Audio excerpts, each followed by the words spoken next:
Hello everyone and welcome to a slightly delayed Herd Beginner Racing Series. Apologies for that, we've had some technical difficulties in the Discord studio. I'm James and I'm following Nathan home tonight. I'm also joined by Steve Pritchard and Becca Kingdom. Steve, who are you following tonight?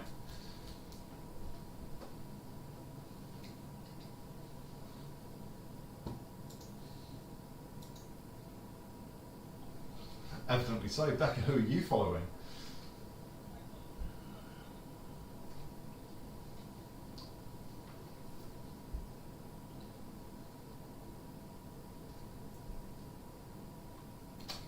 Excellent. Unfortunately, we've lost our split screen element. So at the moment, we're following Nathan.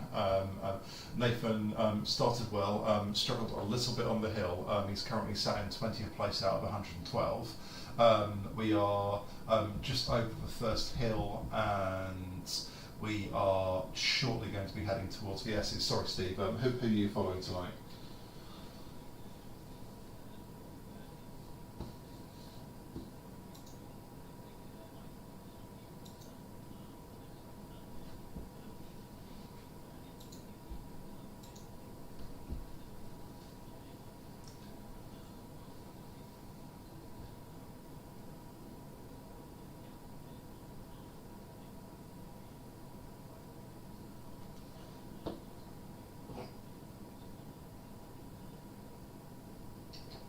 Nathan's actually just been joined by Lisa, and that is a particularly special kit. Very, very impressive. Um, yeah, I think it goes very well with Pink Tron, which I do still believe is the fastest bike in Zwift, despite some comments we've heard from Holland. Steve, I think you've got a bit more information on that.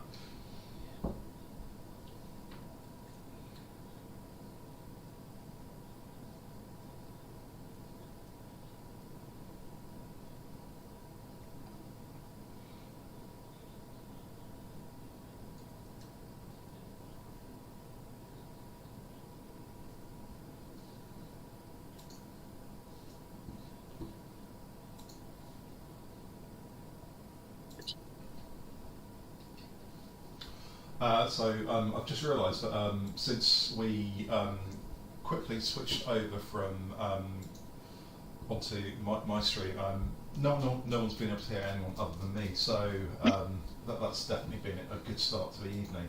So we were just talking about one of our Dutch listeners who's written in to complain that she feels that the pink Tron is not the fastest Tron, and that she actually believes, with a very, very detailed complaint, that the orange Tron is actually faster, which is particularly surprising that someone out of Holland is saying that orange is better than any other colour in the entire colour spectrum.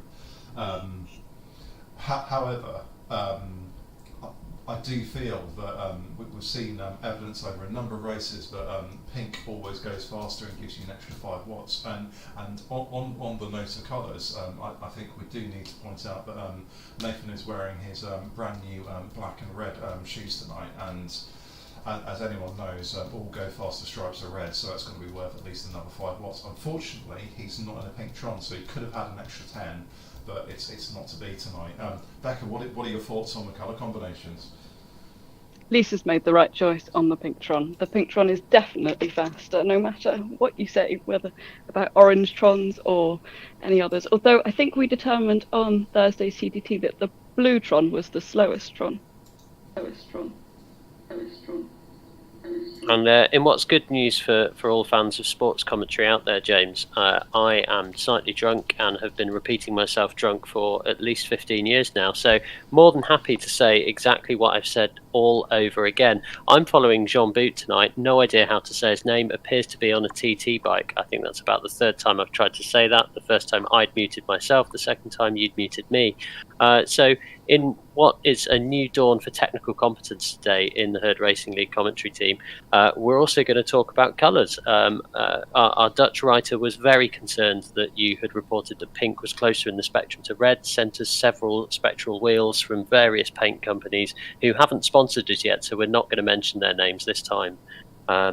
I'm in the lead group with John. He's in P5 at the moment. As I said, appears to be on a TT bike. Could be a pen change. Not too sure. I have seen some people ride TT bikes on this course before when we've had the categorisation going. Because if you can gap people and get away from them on the flat, it's quite hard to chase them down in the extra watts that the TT bike gives you. Like I say, don't know if it's a pen change. John's just coming up to the first sprint, so they've just completed the first lap. James, do you want to tell us a bit about today's race and what the courses we're racing on? Yeah, absolutely. So tonight we have 2 laps of Hilly, which in Watopia, which includes 2 laps of the Hilly KOM. The first con was at 1 kilometre, so a pretty crazy start for a race. The second KOM will be at 10.2k with a finish at 18.5.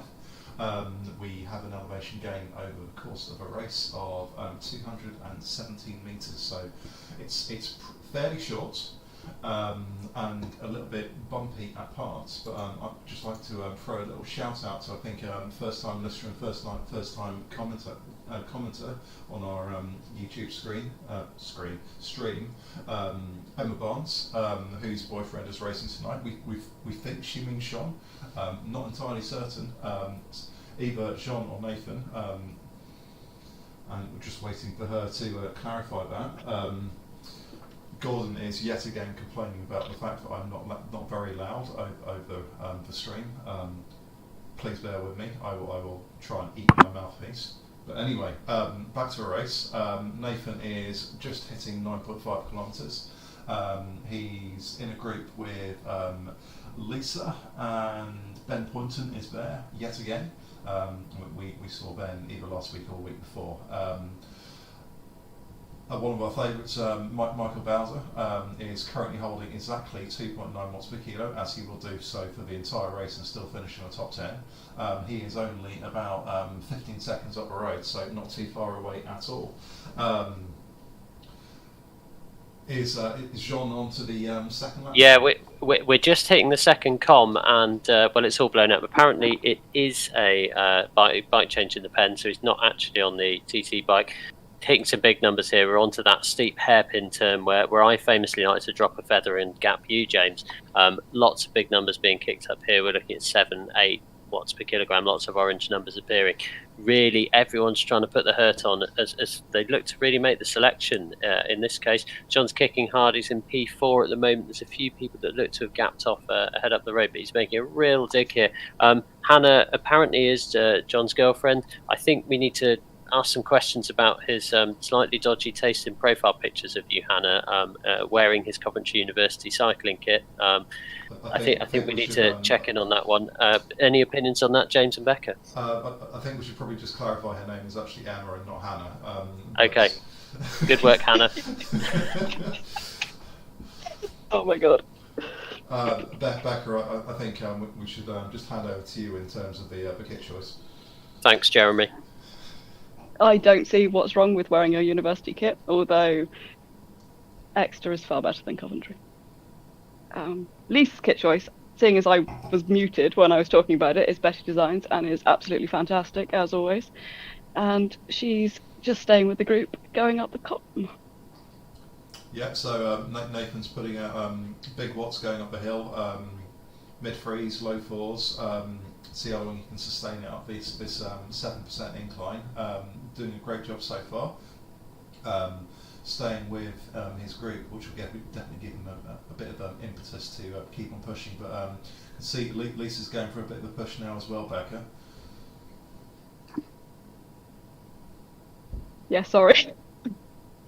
Yeah, she's trying to stick on the wheel of Plafter, who is in front of her, and she's just eased off as they go down the -2% bit. She's quite lightweight, so she's going to lose a little bit of ground here, and she's ramping it back up to 4 watts per kilo now. So she got the Quam jersey the first time around, 2:27, which is quite quick, actually. Very respectable time. I think we do just need to cut over to Steve very briefly, because I know Steve's got some history on this route of very, very nearly winning. How did that go? I mean, as you say, very, very nearly won. And John's actually got himself into a very similar position in today's race. He's attacked on the com, as all proper climbers do, James. and he's got into a mini breakaway with an A Cooper. They're fourth and fifth on the road. They're only about 15 seconds behind the rider in third. Chap from Japan, by the looks of it. First and second are a minute and 36 up the road, so I don't think they're catching them. But if these two can work together well, especially through the S's in this downhill section, where there's a bit of a draft advantage to be gained, I think there's every chance that he could get that bronze medal on the line in the sprint. Talking from bitter experience, James, the trick is not to sit up 900 metres out and think that you've secured the win, and then watch Craig and Lisa fly past you in the sprint. Yeah, I think trying to air attack on the final descent probably wasn't your best moment. However, back to Nathan. He's done a good job. That's a really good time for Nathan. 2 minutes 30. Really solid. Looking at some of the crazy times at the front, we can see the fastest time over the top is 1 minute 48, which I can only dream of. Becca probably does that in her sleep, to be perfectly honest. However, if I can hit 2:20 tomorrow, that'd be very nice, but we will have to wait and see. But Nathan's now on what should be the descent fairly shortly, currently on a 1% incline, 11.5k done, about 7 to go. Over to you, Becca. Well, Lisa's in the same group as Nathan, so I'm not sure I can add much to that, other than I will not be going sub 2 up for the com tomorrow. 2:05 maybe. It's not all live. No chance. So this is it's a good time to talk tactics at this point, I think, isn't it, James? We've identified a few places on the course where you can attack. It is pretty much a flat course, isn't it? I mean, it's only 100 metres of climbing. The com, whilst there is that steep section after the hairpin, there is a bit of a chance for a really punchy climber to maybe gap people, but I think some of the stronger sprinters or the lighter sprinters can certainly keep with you. You've got a nice downhill section after the com for a bit of recovery, but I think it's really the S's and that build up to the S's which are going to make the races today, aren't they? There isn't really an opportunity to rest. It's uphill, it's downhill. You've got to be careful with trainer delay, like we talked about over the rollers that we mentioned a lot last week. Becca, James, where are you making your decisive moves to try and win this race tomorrow? I would be inclined to try and time trial it up the com, and I think if I'm very unlikely to be in the front group come the second half of the second lap. However, I'm more likely to go for an attack on the final straight. However, I think more racier people, I think the first climb on the S's is probably your best bet if you want to try and make a breakaway. I think it's less likely on the com, just because you're likely to have similar riders around you, but you might be able to catch people napping if you go early on the S's, which I think, Steve, was where you made your attack on your very nearly win in Cat C a few months back. Yeah, it's a tricky one. It's with these rides being a lot shorter in the Herd Racing League in the winter, there's less chance for fatigue to build up. So we had 4 climbs of the Hillycomb last time, which gives a little bit more chance for fatigue to fit in, a little bit more chance for people who can put a consistent effort up those climbs to maybe form a gap or a select group. I think, yeah, you're really looking at that climb, but it's not particularly long. I think some people have done the bullseye race around here, so there's an opportunity to make that little kick as you come into the S's. It's really an interesting one around bike choice tonight, though, isn't it? I mean, we've discussed the Pink Tron as being one obvious one. I suspect I'm going for my best flat bike tomorrow, James, but do you think there's any option for a bike change? I think if you are slightly obsessed with bike changes, as some of our listeners may well be, you could look at taking the Specialized Venge on the flats and the downhill, and the Canyon Tarmac Pro on the hills. But I think the fact you have to make 2 bike changes, which will probably take you at least, let's call it 40 seconds, you're just not going to make those sort of gains. So I think if you have it, the Tron is the way to go. Generally, the best bike you've got on routes that are flat and hilly. But Yeah, no. So I definitely urge our listeners not to attempt the bike change, or even ask several questions on the Facebook group about which bike is best, because I think we've covered it already tonight. Um, but Becca, what are your thoughts? Is it Pink Tron all the way? It's always the Pink-Tron. Unless I'm racing up the Alp or up Ventoux, it's always the Pink-Tron. And to be fair, on Tuesday I raced up to Larienne and I forgot to bike change, so I did that on the Pink-Tron as well. So Pink-Tron for everything. Why not? I think that's an excellent idea. I think I can't even remember what bike I took up one two, but I think if I'd taken Pink Tron, I would have been at least 30 seconds faster. I've tried to erase all memories of that horrible event that you put on, James, from my mind, because it was just an hour and a half of pain, which just wasn't pleasant. We've just got to, and I forget, this is the climb at the beginning of the S's that John and the rider A. Cooper that he's riding with at the moment are with. They've pulled back that lead from the Japanese rider Ikawa, who's in P3 at the moment, to just 5 seconds. It's getting really exciting here at the front. John's putting a big dig in, some orange numbers arriving, but Cooper's more than equal to it, and kind of just trying to hang on to that wheel and match him. It doesn't look like Ikawa's really seen that they're coming, or perhaps thinks that he can beat them in the sprint. But it looks like this group of three vying for the bronze medal, as we say, are coming together, going to come together on the little descent as we go into the S's. How's it looking for our riders that you two are watching, Becca? Lisa and Nate are both still together. They're just coming up to the sprint point now. They are in a group of 5 of them, and Lisa's doing a fairly decent watts per kilo at the moment. She's doing 4 as I spoke there, which obviously went down to 2. What about Nate, James? Yeah, no, looks good. Heart rate looks in a reasonable sort of condition, around about 160. You can see Ben Poynton is lurking with intent. Ben has definitely got the watts to be able to push through the sprint, but Nate's got a decent sprint on him as well. I think Lisa may struggle with the end being quite flat, but she can definitely kick out a little bit herself, so we're going to see how this one pans out. But it's got to be very, very close to the end at the front. Yeah, we're just coming through the S's now. We're 17.2 kilometres into the ride, so only about just over a kilometre to go. We're approaching the virtual Flamme Rouge, as it were, kicking through these S's. Jean's managed to catch up to Yukawa, the Japanese rider, who cleverly deployed a truck, who was sort of sat behind him. But it does look like John's putting out a little bit of a gap. Cooper, the other rider that was with John, has been gapped on that climb, couldn't quite maintain the effort down the descent and stick with him. So it looks like John's in a position where he could sort of time trial to victory, but Ikawa, the Japanese rider, sitting on his back wheel. It's a tough finish, this as well. We've got a 3% grade descent once you've gone through the kickers, so you've really got to have gapped people by the time you go through the kickers, or you're looking like a sprint finish. And as I know from bitter experience, you can't sit up on this descent. You've got to hammer it all the way. It's very easy for a group to catch somebody. But we're coming now we're approaching the last 500 metres. John's taken the wheel just behind. Oh, it looks like they're now riding side by side. So I had thought John had tactically dropped back to try and draft Ikawa, but there's what I would call playing silly buggers going on as they approach the line now. Under 200 metres to go. Ikawa looks like he's winding up for a sprint, hitting 7 watts a kilogram. He's in the 5.6s. Is he hanging on the wheel? Has he got anything to respond? Oh, he's out the saddle now. He's kicked up to 8, deploying an aero helmet as well. Very nicely timed, kicking as he comes across line. He's coming across, and he's going to beat him. Beautifully timed aero helmet. Great sprint, and he took 3rd. Let's go back to you, James.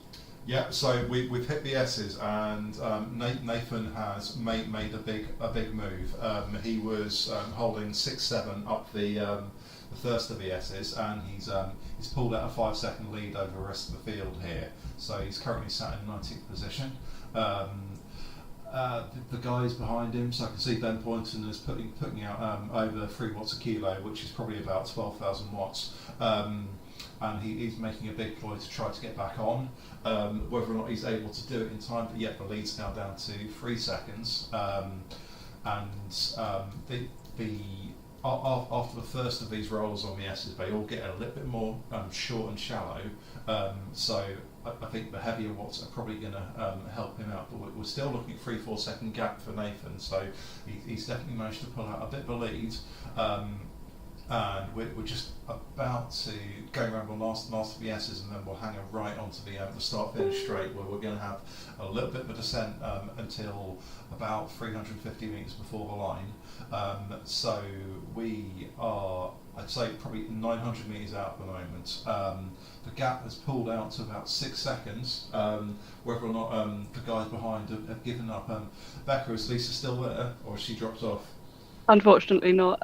As the watts went up, Lisa's a lightweight rider and she hasn't got the punch and the sort of pure watts that a lot of the others have, so she's dropped off the back. Okay, Nathan now has an 8 second lead. He's still holding 3 watts a kilo going down the hill. I think he's probably going to be okay. So it's looking like 19th place for Nathan, with Ben Poynton, the leading rider of the group, 7 seconds behind, with Jay Lemieux and H1s behind. Nathan's putting out mid 4s, low 5s. To just keep on pushing towards the line. There's 4 seconds in it now. With 100 metres left to go, I think he's probably going to be okay, and it's going to be a bit of a sprint finish behind him. So Nathan will cross the line in 19th place, and just behind, it looks like it was H1s who took 20th behind. And I think with that we're done. And Lisa's just about to roll across the line in 23rd, so that was a fantastic effort from her. Well done, Lisa. And thank you everyone very much for bearing with us tonight. We had a few technical difficulties. Our camera producer would normally be working from home tonight, but he had to rush home from the office, and unfortunately we weren't able to bring you the pictures in time, but hopefully you've been able to enjoy what you've been able to see. So big thanks, as always, to Becca and Steve. Thanks, James, and I hope the moose that Craig had to ride home has fully recovered from the express ride that it had to give him. Do we want to talk briefly about what we expect next week and any special kits that we're wearing over the weekend, James? Yes, indeed. So tomorrow is World Diabetes Day. So both the Herd and the Herd Racing Group will see all their events wearing Team Type 1 kit. So Team Type 1 is a Zwift team of riders that either themselves or a member of their families suffer from diabetes type 1.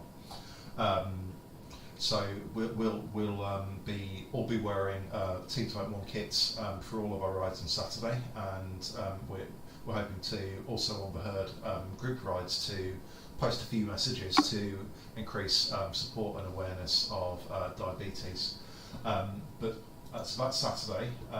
Moving on to next week, we will have a single lap of Richmond UCI, and if any of you guys listening were in either C or D Cat in ZRL, you will know exactly how painful that's likely to be. So we will be back here on Friday evening to bring you some footage from the first of our races that weekend, and we hope to see as many of you out there as possible. So again, big thanks to Becca and Steve, and big thanks to everyone who's been listening, and thanks for your commentary on YouTube as well, and we hope to see you next week. Thank you very much.